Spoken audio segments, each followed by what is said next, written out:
இயேசு என்ற திருநாமத்திற்கு எப்போதுமே மிக ஸ்தோத்திரம். இயேசு என்ற திருநாமத்திற்கு எப்போதுமே மிக ஸ்தோத்திரம்.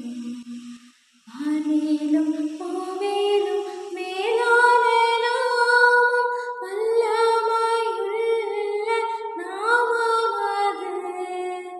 வானிலும் பூவிலும் மேலான நாமம், வல்லமையுள்ள நாமமது. தூயர் சொல்லித் துதித்திடும் நாமமது. தூயர் சொல்லித் துதித்திடும் நாமமது.